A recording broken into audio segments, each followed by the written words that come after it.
Hello students, आज कक्षा 12 रसायन विज्ञान में चैप्टर 4 केमिकल काइनेटिक्स, जिसे हिंदी में कहते हैं रासायनिक बल गतिकी, इसके ऊपर चर्चा करेंगे। इससे पहले हमने वैद्युत रसायन इलेक्ट्रोकेमिस्ट्री के बारे में एक वीडियो बनाया था। उसमें जो कुछ टॉपिक हैं, जैसे ईंधन सेल है या सेल हैं या धातुओं का संचारण है, ये जो सिलेबस है, जो सरकार ने कोविड-19 के अंतर्गत 30% सिलेबस कम किया है, उसमें वो टॉपिकों को हटा दिया गया है। इसलिए बाकी जो शेष जो भी चैप्टर का मटेरियल था वो हमने आपको एक्सप्लेन कर दिया है। अब हम रासायनिक बल गति में आज जो हम बात करने जा रहे हैं वो है कि जो रिएक्शंस होती हैं, अभिक्रियाएं होती हैं, वो वेग के हिसाब से 3 प्रकार की रिएक्शनें होती हैं। तो पहले आपसे बात बताते हैं कि केमिकल काइनेटिक्स है क्या। केमिकल काइनेटिक्स भौतिक रसायन विज्ञान की वो शाखा है जो जिसमें अभिक्रिया का वेग, गति या दर एक ही बात होती है। अभिक्रिया का वेग और वेग को प्रभावित करने वाले जो कारक होते हैं, जैसे ताप है, दाब है, सांद्रता है, और अभिक्रिया की क्रियाविधि का अध्ययन करते हैं, उसे रासायनिक बल गतिकी कहते हैं। तो रासायनिक बल गति के अंतर्गत हमें अभिक्रिया का वेग पढ़ना है पहले, और वेग को प्रभावित करने वाले कौन से कारक हैं उनके बारे में पढ़ना है। तो सबसे पहले हम बात करते हैं, सबसे पहले हम देखते हैं कि जो रिएक्शंस होती हैं वो वेग के अनुसार 3 प्रकार की रिएक्शंस होती हैं रेट के अकॉर्डिंग। एक होती हैं अति तीव्र अभिक्रियाएं, जिन्हें हम वेरी फास्ट रिएक्शन कहते हैं। एक होती हैं अति मंद अभिक्रियाएं, जिन्हें हम वेरी स्लो रिएक्शंस कहते हैं। और एक मध्यम अभिक्रियाएं, जिनको हम मीडियम रिएक्शन कहते हैं। तो जो वेरी फास्ट रिएक्शन है, वेरी फास्ट, एक होती हैं वेरी स्लो, और एक होती हैं इनके बीच की मीडियम। तो जो फास्ट रिएक्शन होती हैं, इनको पूरा होने में 10⁻³ सेकंड का समय लगता है, और जो वेरी स्लो रिएक्शन होती हैं, इनको पूरा होने में हम कई दिन का, वर्षों का समय लगता है। अर्थात ऐसी अभिक्रियाएं जो बहुत ही क्षणिक समय में या बहुत कम समय में रिएक्शनें पूरी हो जाती हैं, तो उन रिएक्शनों की हम प्रायोगिक अभिक्रिया का वेग और उसका अध्ययन हम नहीं कर पाए। यह जो रिएक्शनें बहुत ज़्यादा दिनों में पूरी होती हैं, जिनको पूरा होने में अधिक समय लगता है, उन रिएक्शन को भी हम इस चैप्टर के अंतर्गत नहीं पढ़ते हैं। केवल हम इसमें मीडियम रिएक्शनों के बारे में हम जानकारी करेंगे, जिनको पूरा होने में जो है एक निश्चित समय लगता है। तो इसमें जो है हम सबसे पहले हम आपसे बात करते हैं कि रिएक्शन का रेट क्या है, जिसे हम अभिक्रिया का वेग कहते हैं, रेट ऑफ रिएक्शन।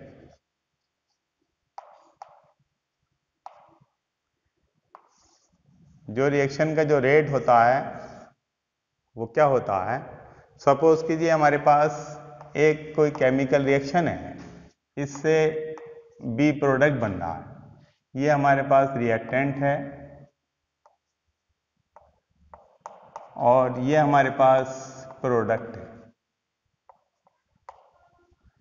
तो ए से अगर बी बन रहा है, तो इसमें अगर हम इनिशियल कंसंट्रेशन अगर हम देखें, इनिशियल कंसंट्रेशन अगर हम देखें, मीन जो अभिकारक ए है उसकी अगर प्रारंभिक सांद्रता देखें, तो सपोज कीजिए उसे हम ए मान लेते हैं। अब क्योंकि इनिशियल प्रारंभिक कंडीशन में रिएक्शन में जो उत्पाद होगा वो 0 होगा। अब सपोज कीजिए हम एक टाइम टी मान रहे हैं, यानी आफ्टर टी टाइम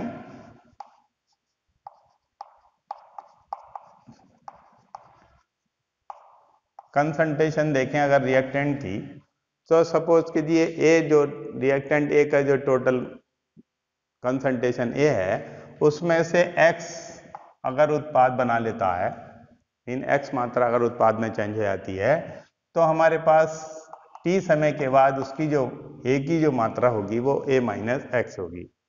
तो हमें ये दिखाई दे रहा है यहाँ से क्या कि जो प्रारंभ में a की कंसंट्रेशन थी वो a थी, मोल प्रति लीटर मान लीजिए, और प्रोडक्ट जो था वो 0 था। यदि t समय के बाद 1 मिनट मान लें, 1 सेकंड मान लें, 1 घंटा मान लें, तो इसमें से कुछ अभिकारक उत्पाद में चेंज हो जाता है। जब उत्पाद में चेंज हो जाता है तो मान लीजिए x अभिकारक उत्पाद में चेंज हो गया, तो अभिकारक की जो सांद्रता बचेगी वो a माइनस एक्स होगी। तो हमें ये दिखाई दे रहा है कि यहाँ पर a जो पहले थी a, वो बाद में t समय के बाद a माइनस एक्स हो गई, और प्रोडक्ट्स में जो हमारे पास b 0 था बाद में जाकर के वो x हो गया। अर्थात अभिकारक की सांद्रता भी चेंज हो गई और उत्पाद की सांद्रता में भी चेंज हो गया। इसका मतलब है कि अगर अभिक्रिया के वेग की परिभाषा को अगर हम व्यक्त करें तो हम कह सकते हैं कि इकाई समय 1 मिनट, 1 सेकंड, 1 घंटा, 1 वर्ष, कुछ भी इकाई यूनिटी टाइम हम ले सकते हैं। तो इकाई समय में अभिकारक या उत्पाद की सांद्रता में जो परिवर्तन होता है उसे अभिक्रिया का वेग कहते हैं। तो ये जो हमारे पास a की मात्रा a माइनस एक्स में चेंज हो गई, 0 से x हो गई, अर्थात b प्रोडक्ट की मात्रा बढ़ गई और रिएक्टेंट की मात्रा जो है वो घट गई। तो अभिक्रिया के वेग को यदि हम रिएक्शन के आधार पर निकालें, यदि आप शॉर्ट समय और जोड़ दें, शॉर्ट समय मतलब जैसे हमने 1 मिनट के बाद हमने कोई रिएक्शन देखी और 1 मिनट अगर 1 सेकंड के बाद देखें, तो इसमें से कुछ शॉर्ट अभिकारक जो होता है वो, यानी अभिकारक की सूक्ष्म मात्रा जो है वो उत्पाद में चेंज हो जाएगी। तो इसको हम इस तरीके से भी रिप्रेजेंट कर सकते हैं कि सपोज कीजिए हमारे पास एक रिएक्शन है A जिससे प्रोडक्ट B बनता है और उसमें प्रारंभिक कंसंट्रेशन A है। यदि आफ्टर t टाइम यानी t समय के बाद इसकी कंसंट्रेशन को यदि हम A मान लें, कैपिटल A मान लें, A माइनस एक्स जो हमने भी माना था उसे हम A मान लें, और प्रोडक्ट की कंसंट्रेशन को यदि हम B मान लें, तो यदि t प्लस डी टी, यानी t प्लस डी टी का मतलब जो टाइम है उसमें शॉर्ट समय और समय जोड़ने के बाद यदि हम कंसंट्रेशन देखें, ये आ गया हमारे पास after t plus D T time concentration. अगर हम कंसंट्रेशन देखें तो इसमें से शॉर्ट अभिकारक उत्पाद में चेंज हो जाएगा। जब उत्पाद में चेंज हो जाएगा तो मान लीजिए A जो अभिकारक था वो उत्पाद में चेंज हो गया, तो यहाँ पर जो सूक्ष्म मात्रा थी अभिकारक की वो कम हो गई और यहाँ पे जो मात्रा थी उत्पाद की वो थोड़ी उसमें बढ़ गई। अर्थात यहाँ पे पॉजिटिव साइन हमने यूज कर लिया है और यहाँ पर हमने नेगेटिव, क्योंकि टाइम बढ़ने के साथ साथ अभिकारक जो होता है उत्पाद में चेंज होगा, जिसलिए अभिकारक की सांद्रता समय बढ़ने के साथ घटेगी और उत्पाद की सांद्रता समय बढ़ने के साथ बढ़ेगी। यदि हम इसके लिए अभिक्रिया का वेग अगर हम लिखें, rate of reaction for reactant, अगर हम रिएक्टेंट के लिए लिखें, रिएक्टेंट के लिए रिएक्शन का रेट लिखें, तो हमारे पास फार्मूला बनता है change in concentration of reactant upon, या तो हम टाइम इंटरवल लिख लीजिए या चेंज इन टाइम लिख लीजिए, चेंज इन टाइम। यदि हमारे पास A concentration t plus D T समय पर A की कंसंट्रेशन अभिकारक के लिए A minus D A minus उससे पहले t समय पर कंसंट्रेशन A अपॉन, अगर टाइम में change t plus D T minus T, ये आपस में कट हो गए और माइनस का डी ए इसकी कंसंट्रेशन अपॉन डी टी। ये जो निगेटिव साइन है, ये निगेटिव साइन, ये इस बात को शो करता है कि जैसे जैसे हमें टाइम में इंक्रीज होगा, जैसे जैसे टाइम बढ़ेगा, वैसे वैसे अभिकारक की जो कंसंट्रेशन है वो कम होती जाएगी। अर्थात समय बढ़ने के साथ अभिकारक की जो सांद्रता है वो कम होती चली जाएगी। यदि हम इसी को यदि हम प्रोडक्ट के लिए लिखें तो rate of reaction for reactant की जगह अगर हम प्रोडक्ट लिखें, प्रोडक्ट, तो change in concentration of reactant के स्थान पर कौन सा शब्द आ जाएगा? Product upon change in time, या टाइम इंटरवल लिख सकते हैं। यदि इसको देखें हम तो t प्लस डी टी समय पर जो प्रोडक्ट की कंसंट्रेशन है वो b plus D B minus b, यानी उससे पहले जो कंसंट्रेशन थी t समय पर b थी, टाइम में change t plus D T और माइनस t। इससे हमारे पास आयत आया है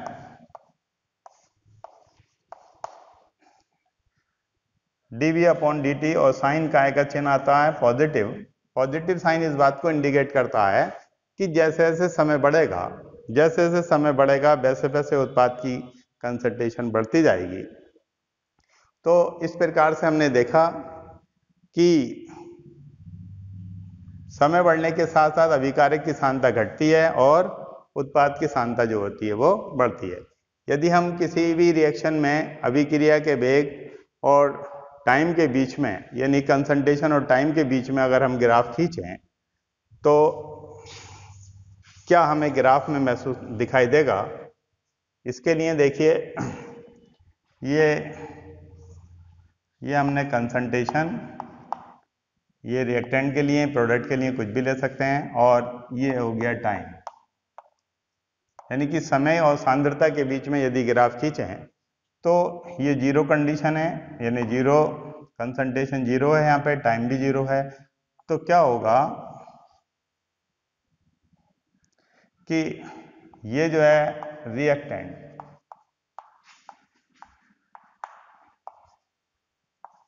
rate of reaction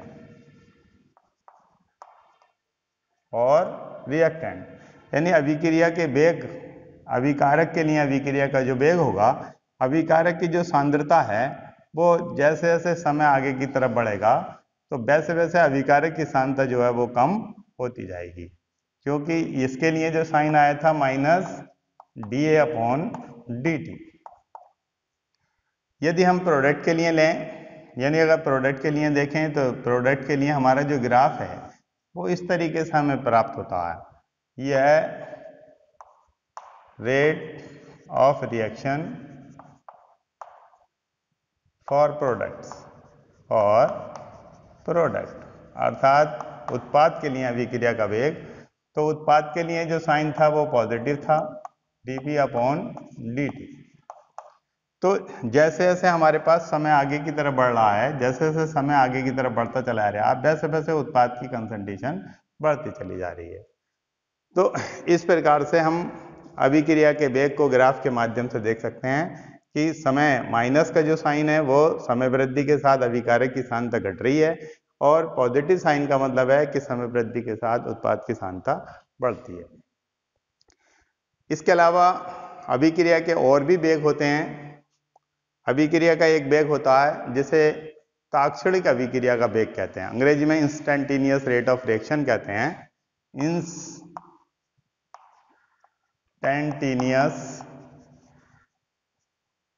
rate of reaction, rate of reaction.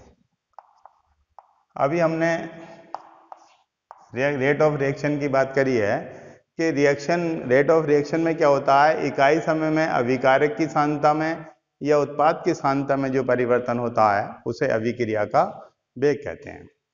इसी प्रकार से ताक्षणिक अभिक्रिया का वेग क्या होता है, यदि हम शॉर्ट समय ले लें, मतलब सूक्ष्म समय ले लें, तो सूक्ष्म अभिकारक उत्पाद में चेंज होगा, अर्थात उसमें भी अभिकारक की सांद्रता में और उत्पाद की सांद्रता में परिवर्तन होगा। तो ताक्षणिक अभिक्रिया का वेग होता है कि सूक्ष्म समय में अभिकारक या उत्पाद की सांद्रता में जो परिवर्तन होता है उसे अभिक्रिया का वेग कहते हैं। इसी प्रकार से एक औसत वेग होता है, अभिक्रिया का औसत वेग। औसत वेग क्या होता है? जो अभिक्रिया की प्रारंभिक सांद्रता और जो अंतिम सांद्रता होती है उनमें जो चेंज आता है, तो उसमें एक टाइम इंटरवल होता है, यानी अर्थात एक निश्चित समय होता है, और निश्चित समय में अभिकारक और उत्पाद की सांद्रता में जो परिवर्तन आता है उसे अभिक्रिया का औसत वेग कहते हैं। अब हम इसके बाद अभिक्रिया के वेग को कौन कौन से फैक्टर इसको प्रभावित करते हैं, फैक्टर के ऊपर बात करते हैं। तो अभिक्रिया के वेग को जो प्रभावित करने वाले फैक्टर हैं,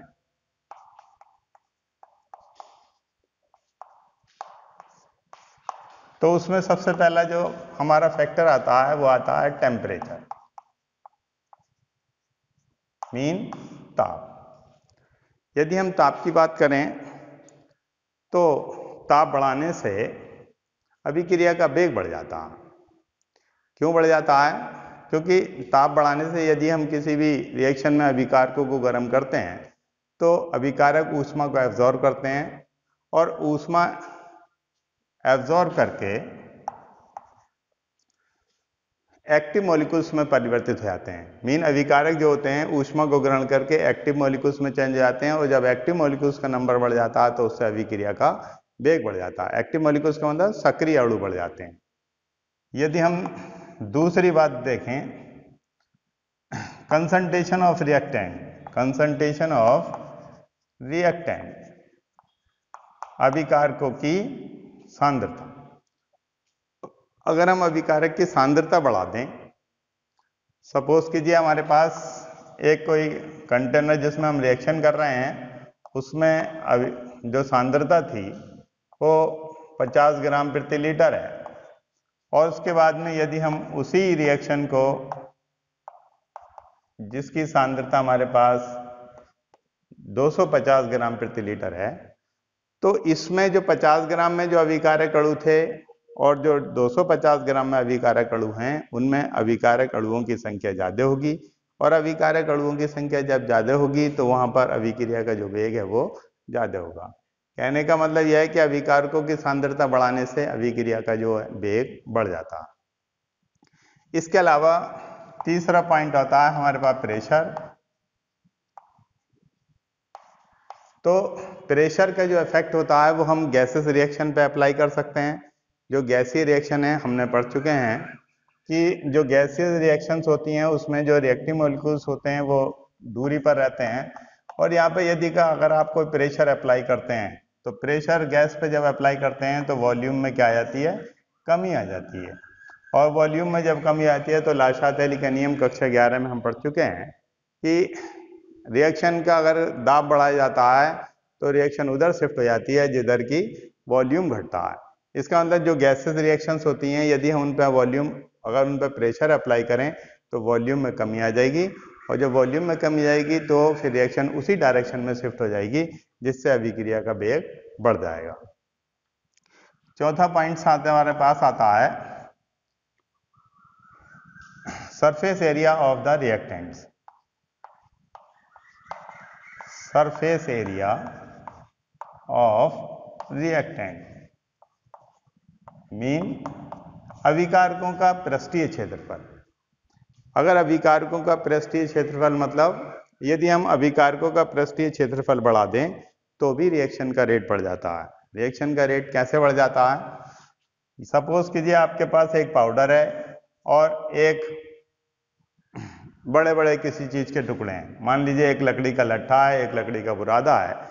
यदि दोनों को जलाया जाए तो लकड़ी का जो लट्ठा है वो देर से जलेगा और जो लकड़ी का जो बुरादा है वो जल्दी जल जाएगा। तो किसी भी अभिकारक का अगर हम पृष्ठीय क्षेत्रफल बढ़ा दें तो उससे अभिक्रिया का वेग बढ़ जाता है। इसी प्रकार से अब चौथा पॉइंट आता है लाइट, प्रकाश। जो सूर्य का प्रकाश होता है, तो जितनी भी फोटोकेमिकल रिएक्शंस होती हैं, अर्थात जो रिएक्शन सूर्य के प्रकाश की उपस्थिति में होती हैं, तो प्रकाश की उपस्थिति में अभिक्रिया का वेग अधिक होता है। तो इस प्रकार से ये हमने जो है अभिक्रिया के वेग को प्रभावित करने वाले कारक, एक टेम्परेचर, प्रेशर, अभिकारक की सांद्रता और सरफेस एरिया ऑफ रिएक्टेंट और प्रकाश, इस पर हमने बात करी। अब इसके बाद हम बात करते हैं ये अगले टॉपिक। अब हम अगले बात करते हैं रेट लॉ। जो रेट लॉ होती है, रेट लॉ किसे कहते हैं, अर्थात अभिक्रिया का जो वेग नियम है या अभिक्रिया का जो वेग समीकरण है, तो अभिक्रिया का जो वेग समीकरण है उसमें मान लीजिए एक अभिकारक A है और इससे उत्पाद B बनता, तो अभिक्रिया का जो वेग R है वो प्रोपोर्शनल होगा, मीन समानुपाती होगा अभिकारक की सांद्रता की। यह अभिक्रिया के वेग की बात करी है अभी हमने कि इकाई समय में अभिकारक और उत्पाद की सांद्रता में जो परिवर्तन आता है उसे अभिक्रिया का वेग कहते हैं। सपोज कीजिए एक रिएक्शन हम ये लिखते हैं A + B = प्रोडक्ट। अब इसके लिए अगर हम अभिक्रिया का वेग रिप्रेजेंट करें, R प्रोपोर्शनल हो जाएगा A की कंसंट्रेशन और B की कंसंट्रेशन। अगर हम प्रोपोर्शनल का चिन्ह हटाने के बाद एक स्थिरांक बनाते हैं कि A का कंसंट्रेशन और B की कंसंट्रेशन, ये हो गया अभिक्रिया का वेग। अभिक्रिया का जो वेग है बराबर हो गया K, A अभिकारक की सांद्रता, B अभिकारक की सांद्रता, K एक कांस्टेंट है जिसे हम वेग स्थिरांक कहते हैं, मीन वेलोसिटी कांस्टेंट कहते हैं। तो यदि हम वेलोसिटी कांस्टेंट इसकी डेफिनेशन की बात करें, तो यदि A की कंसंट्रेशन और B, यदि इनकी कंसंट्रेशन को हम एक मान लें, मीन यूनिटी मान लें, तो R = हो जाता है K के, R = हो जाता है K। यदि अभिकारकों की सांद्रता को यूनिटी मान लें, इकाई मान लें, तो अभिक्रिया की दर वेग स्थिरांक के बराबर होती है, या अभिक्रिया की दर को ही वेग स्थिरांक कहते हैं। परंतु अभिक्रिया का जो वेग नियम है, अभिक्रिया का वेग नियम कहता है कि किसी भी रासायनिक समीकरण में अभिक्रिया का वेग और अभिकारकों की सांद्रताओं के बीच जो संबंध प्रदर्शित होता है उसे अभिक्रिया का वेग समीकरण या वेग नियम कहते हैं। एक बार और ध्यान से देखें, किसी रासायनिक समीकरण में अभिक्रिया के वेग और अभिकारकों की सांद्रताओं के बीच जो संबंध प्रदर्शित होता है उसे अभिक्रिया का वेग नियम या वेग समीकरण कहते हैं। इसके बाद अब हम बात करते हैं मॉलिक्यूलरिटी। Molecularity mean आणविकता।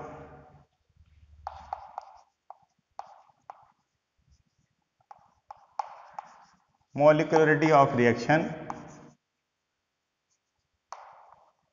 जिसको हम आणविकता कहते हैं, अभिक्रिया की आणविकता, या हम अभिक्रिया की अणु संख्यता भी कहते हैं। इसको हम कहते हैं अभिक्रिया की अणु संख्यता।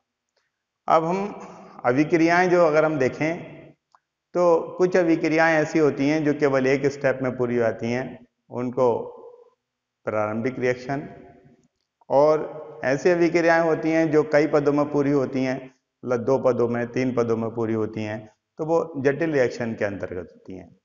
तो मॉलिक्यूलरिटी, किसी भी रिएक्शन की जो मॉलिक्यूलरिटी होती है, तो किसी सरल अभिक्रिया में भाग लेने वाले न्यूनतम अभिकारक अणुओं की संख्या उसकी अणु संख्यता कहलाती है। किसी सरल अभिक्रिया में भाग लेने वाले न्यूनतम या कम से कम अभिकारक अणुओं की संख्या उसकी अणु संख्यता कहलाती है। सपोज कीजिए हमारे पास जैसे ये H2O2 है। अब H2O के इसके डिकम्पोजिशन से वाटर और मॉलिक्यूल्स ये बनते हैं।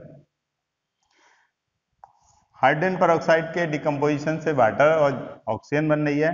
तो इसमें इस रिएक्शन में इसका जो मॉलिक्यूल्स है, यानी कि जो रिएक्टिव मॉलिक्यूल्स है वो 1 है, अर्थात इसकी जो मॉलिक्यूलरिटी है वो 1 होगी। इस रिएक्शन की जो मॉलिक्यूलरिटी है, मॉलिक्यूलरिटी वो क्या होगी, 1 होगी। इसी प्रकार से यदि हम देखें NH4NO3, यदि अमोनियम नाइट्रेट को हीट करें तो इससे बनता है N2O प्लस 2H2O। इसको हीट करने के बाद इसमें कितने रिएक्टिव मॉलिक्यूल्स हैं, एक, तो इसकी मॉलिक्युलरिटी भी 1 होगी, अर्थात इस अभिक्रिया की आणविकता भी 1 होगी। अब सपोज कीजिए हमारे पास CH3COO2H5, यह है एथिल एसीटेट और इसमें वाटर ऐड कर लिया। वाटर ऐड करने के बाद एथिल एसीटेट एक एस्टर कंपाउंड है, इसके डिकम्पोजिशन से मीन हाइड्रोलिसिस से एक एसिटिक एसिड और प्लस इथाइल अल्कोहल C2H5OH बनता है। तो इस रिएक्शन में रिएक्टिव मॉलिक्यूल्स का नंबर 2 है, अर्थात इसकी जो मॉलिक्युलरिटी होगी वो 2 होगी। इसी प्रकार से यदि और देखें हम, सपोज कीजिए एक रिएक्शन है 2FeCl3 SnCl2 is equal to 2FeCl2 plus SnCl4। इस रिएक्शन में जो रिएक्टिव मॉलिक्यूल्स हैं उनकी जो नंबर्स हैं वो 3 हैं, अर्थात इस रिएक्शन की जो मॉलिक्युलरिटी है वो 3 होगी। तो इस प्रकार से हमने अभिक्रिया की आणु संख्यता या अभिक्रिया की आणविकता के ऊपर बात करी। मगर हम किसी भी रिएक्शन को या किसी भी जो जटिल रिएक्शंस होती है उस जटिल रिएक्शन को देख करके किसी भी अभिक्रिया की मॉलिक्युलरिटी को एक्सप्लेन नहीं कर सकते या नहीं बता नहीं सकते। केवल हमें ये ध्यान रखना पड़ता है कि ये अभिक्रिया की जो मॉलिक्युलरिटी है, ये कौन सी रिएक्शन है, इसकी मॉलिक्युलरिटी क्या है। तो इसके ऊपर हमने आज आप लोगों से बात करी। इसके बाद हम एक नया टॉपिक फिर है order of reaction. Order of reaction का मतलब है अभिक्रिया की कोटि। जो अभिक्रिया की जो कोटि होती है वो क्या होती है कि किसी भी रासायनिक, कोई भी रासायनिक रिएक्शन हो रही है, मान लीजिए A से प्रोडक्ट बन रहा है ये, तो इसमें A के जो टोटल मॉलिक्यूल्स, जितने भी मॉलिक्यूल्स हैं, वो सब के सब एक साथ उत्पाद में चेंज नहीं होते हैं। वह केवल जो फास्ट रिएक्शन होती हैं, मीन जो आयनिक अभिक्रियाएं होती हैं, वो ही केवल क्षणिक समय में ही पूरा हो पाती हैं। बाकी जो और रिएक्शन होती हैं उनमें अभिकारकों के अणु जो होते हैं वो आपस में रिएक्शन करके उत्पाद में चेंज होते हैं। जैसे जैसे समय बढ़ता है वैसे वैसे उत्पाद बनते रहते हैं। तो अभिक्रिया की जो कोटि है, अभिक्रिया की जो कोटि है वो किसी भी रासायनिक अभिक्रिया में जो अभिक्रिया का वेग निर्धारित होता है उसमें भाग लेने वाले अभिकारक अणुओं की संख्या होती है। दोबारा से किसी अभिक्रिया में भाग लेने वाले किसी रासायनिक अभिक्रिया में, किसी रासायनिक अभिक्रिया की जो कोटि है, अभिक्रिया के वेग निर्धारण पद में भाग लेने वाले न्यूनतम अभिकारक अणुओं की संख्या के बराबर होती है। या फिर हम इसको इस तरीके से भी कह सकते हैं, सपोज कीजिए कि हमारे पास एक रिएक्शन है, ये एक रेट इक्वेशन है, ये अभिक्रिया का वेग समीकरण है। और अभिक्रिया के जो वेग समीकरण है इसमें A और B दो हैं, दो अभिकारक हैं, और दो अभिकारक हैं। इनमें से A अभिकारक की सांद्रता की पावर m है और B अभिकारक की सांद्रता की पावर n है। तो यदि हम इसकी कोटि की बात करें तो अभिक्रिया की जो इसकी कोटि होगी वो m प्लस n होगी। अभिक्रिया की कोटि को इस तरीके से भी हम और कह सकते हैं कि किसी अभिक्रिया की कोटि अभिक्रिया के वेग समीकरण में भाग लेने वाले अभिकारक अणुओं की, जो अभिकारक अणु हैं उनकी सांद्रता पदों के घातों के योग के बराबर होती है। या तो आप इस परिभाषा को देख लीजिएगा, किसी अभिक्रिया की कोटि अभिक्रिया के वेग समीकरण में अभिकारकों की सांद्रता पदों के घातों के योग के बराबर होती है। या किसी अभिक्रिया की जो कोटि होती है, अभिक्रिया के वेग निर्धारण पद में भाग लेने वाले अभिकारक अणुओं की संख्या अभिक्रिया की कोटि कहलाती है। ये दोनों ही परिभाषाएं बहुत अच्छी हैं। इसके अलावा अभिक्रिया की कोटि के एग्जाम्पल यदि हम देखें तो कोटि कई प्रकार की होती है, जैसे जीरो ऑर्डर रिएक्शन।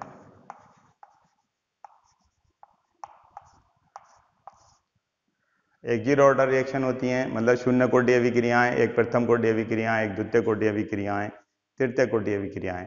परंतु हमें द्वितीय और तृतीय कोटि अभिक्रियाओं को इंटरमीडिएट में नहीं पढ़ना है, हमें केवल शून्य कोटि और प्रथम कोटि अभिक्रियाओं का एग्जाम्पल पढ़ने हैं। तो जैसे जीरो ऑर्डर रिएक्शन है, तो जीरो ऑर्डर रिएक्शन में क्या होता है, ए से प्रोडक्ट बना, ए से प्रोडक्ट बी बना। यदि इसके लिए अभिक्रिया का वेग देखें तो R = हो गया R समानुपाती A की कंसंट्रेशन की पावर 0, मीन R = K और A की कंसंट्रेशन 0। अर्थात शून्य कोटि अभिक्रियाएं वो होती हैं जिनमें अभिक्रिया का जो वेग है, यानी अभिक्रिया का जो वेग है वो अभिकारक की सांद्रता पर निर्भर नहीं करता। या हम इसको ऐसे भी कह सकते हैं कि शून्य कोटि अभिक्रियाएं वो होती हैं जिनकी कोटि शून्य होती है, मगर ये इतनी स्पष्ट परिभाषा नहीं है। और स्पष्ट परिभाषा यह है कि किसी भी अभिक्रिया की जो कोटि होती है वो अभिक्रिया के वेग अभिकारक की प्रारंभिक सांद्रता पर या अभिकारक की सांद्रता पर निर्भर नहीं करता। अगर अभिक्रिया का वेग अभिकारक की सांद्रता पर निर्भर नहीं कर रहा है तो उसे हम कहेंगे कौन सी कोटि, जीरो ऑर्डर रिएक्शन। जैसे ये है, अब इसकी पावर 0 है, इसकी पावर 0 का मतलब 1, तो R = क्या हो गया, K। तो इसमें अभिक्रिया का जो वेग है वो अभिकारक की सांद्रता से कोई रिलेशन नहीं है। तो इसके एग्जाम्पल अगर हम देखें, जैसे सपोज कीजिए S2 + Cl2 और सनलाइट 2HCl, या S2 + ½ O2 = H2O सनलाइट। तो सूर्य के प्रकाश में ये जो रिएक्शंस हो रही हैं ये सब किस कैटेगरी की हैं, जीरो ऑर्डर रिएक्शन है। उसके बाद हम डिफरेंस, अभिक्रिया की कोटि और आणविकता में डिफरेंस की बात कर रहे हैं, अभिक्रिया की कोटि में और आणविकता में।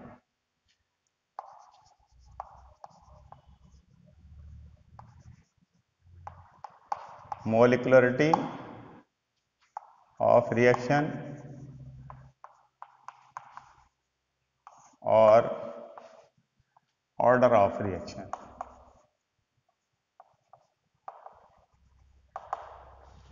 अभिक्रिया की जो आणविकता है उस वो और अभिक्रिया की जो कोटि है उसमें क्या डिफरेंस होता है, ये बहुत महत्वपूर्ण अच्छा क्वेश्चन है, एग्जाम में बहुत पूछा जाता है। तो पहली बात तो हम इसकी डेफिनेशन को एक्सप्लेन करेंगे कि किसी भी सरल अभिक्रिया में भाग लेने वाले कम से कम अभिकारक अणुओं की संख्या अभिक्रिया की आणविकता कहलाती है, जबकि किसी भी अभिक्रिया की कोटि उन अणुओं की संख्या के बराबर होती है जो अभिक्रिया के वेग को निर्धारित करती है। दूसरा पॉइंट होता है कि अभिक्रिया की जो मॉलिक्युलरिटी है वो कभी भी 0 नहीं हो सकती। अगर अभिक्रिया की मॉलिक्युलरिटी 0 हो गई इसका मतलब रिएक्शन होगी नहीं, और अभिक्रिया की जो कोटि है वो 0 हो सकती है। उसके बाद तीसरा जो पॉइंट्स आता है उसमें आता है कि अभिक्रिया की जो मॉलिक्युलरिटी होती है 1, 2, 3 कुछ भी हो सकती है, और ये जो वैल्यू होती है यानी अभिक्रिया की जो कोटि होगी वो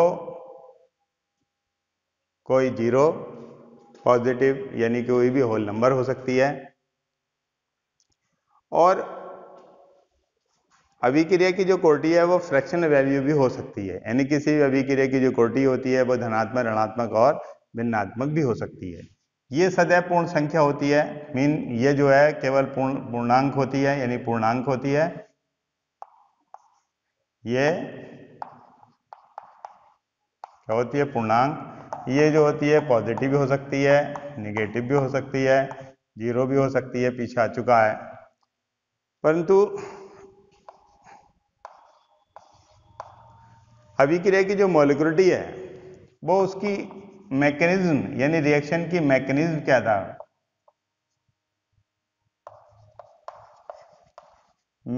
आधार पर नोट की जाती है, और जबकि अभिक्रिया की जो क्वालिटी होती है वह एक्सपेरिमेंटल वैल्यू होती है,